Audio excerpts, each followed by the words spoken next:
The lesson. Oh yeah. Got the man DJ Dyems, Terra Firma, in the studio. How you doing, man? Good, man. Yourself? Good. It's been...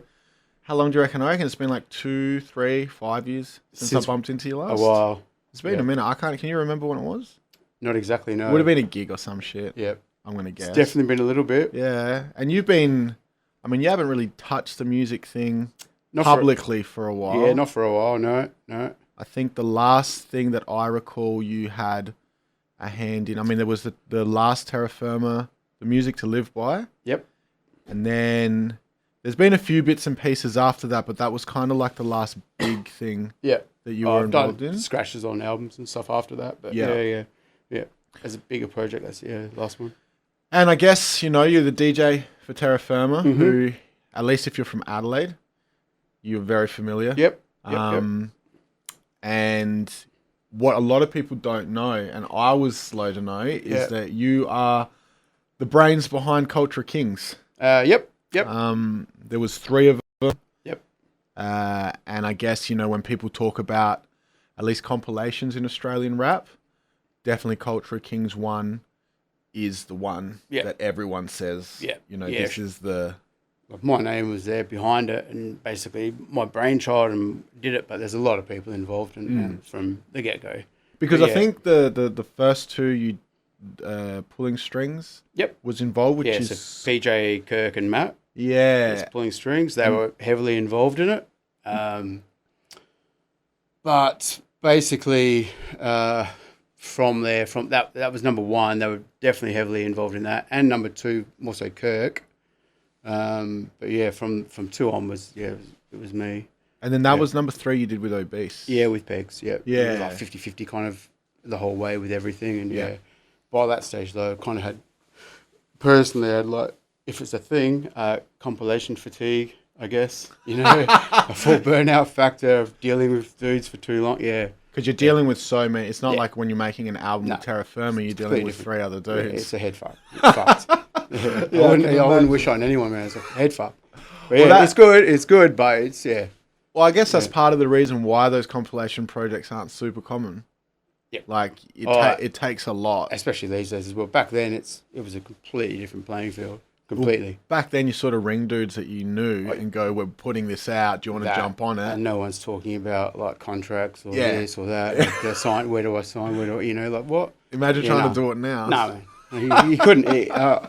Especially, too, there were 44 different tracks or whatever, including the vinyl. Yeah. That would never happen, man.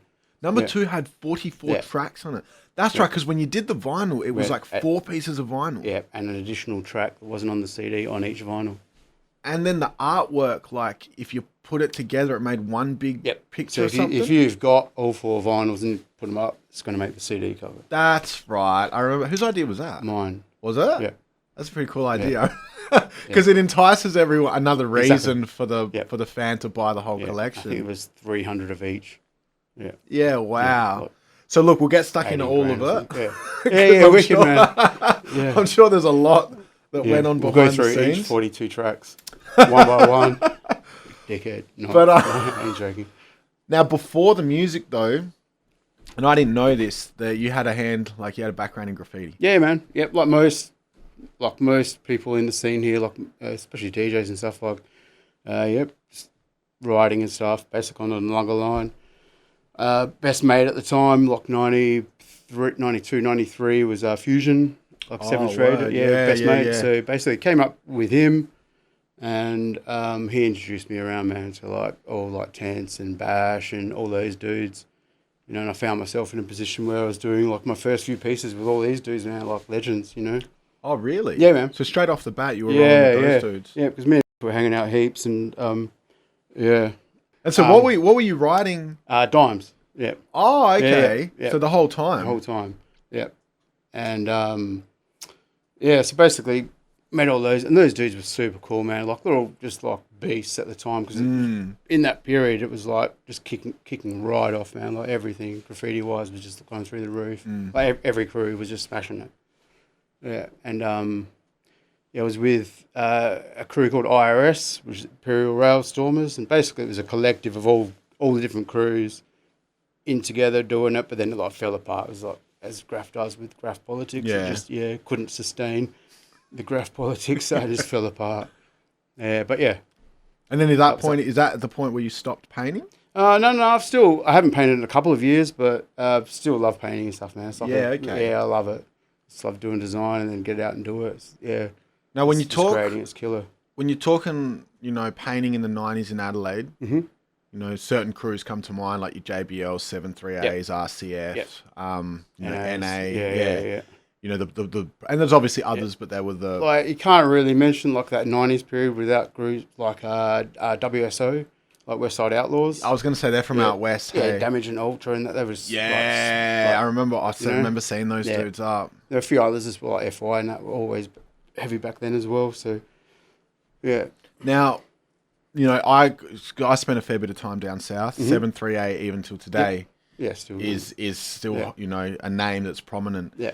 But back in that day, like when I spoke to Fat Face and a few other dudes, because Fat Face used to roll around with 73A. No. So I mean, he was cool with them all and knew them, but he's basically based up in the hills, so more NA. I think Flack even named NA. Yeah, okay. Yeah. Well, as well as giving the Hood's name as well. So. Oh, did he? Yeah, man. Really? Yeah. Fat Face came up with the name the Hilltop Hoods. Yes. Yeah, no shit. I didn't know that. Yeah, man. They owe him some money. Huh? Yeah, they should pay him some money. But yeah, I'm 99.99% that he named them Hilltop Hoods. Yeah, wow. Yeah. Okay. Yeah. Well, I guess, talking about the graffiti stuff down south, 738, how was, from what I gather, it was pretty vicious, pretty territorial, a lot of graffiti beef. Yeah, I mean, there's always been politics in it, but from my standpoint, I didn't, see heaps of that. They're good dudes, man, but if anyone disrespects them, I've witnessed a dude that, before the Ice Cube and Cypress Hill show. Was that at HQ? No. Thebby? No, Entertainment Centre. So basically, 1994, I think it was. Yeah, like I say, basically I witnessed it. I'm not going to mention names or whatever, obviously, but yeah, so someone basically went over someone in the city, and it was like you knew they were going to get stepped to when they really bumped paths, and yeah, they did, and, got beat up. It was only ever that stuff, man, and that's what it's about, But you never had any of those, you never got caught up in any of that? Nah, man, nah. Played it pretty chill. Yeah. I'm a lover, not a fighter. I'm not going to lie, yeah. But that, in seeing that early on, you just, that's the outcome, man. If you're in that scene and that's your thing, and because this was a pretty blatant thing that he did. Yeah. It was that's going to come back. That's the other side of it, Yeah.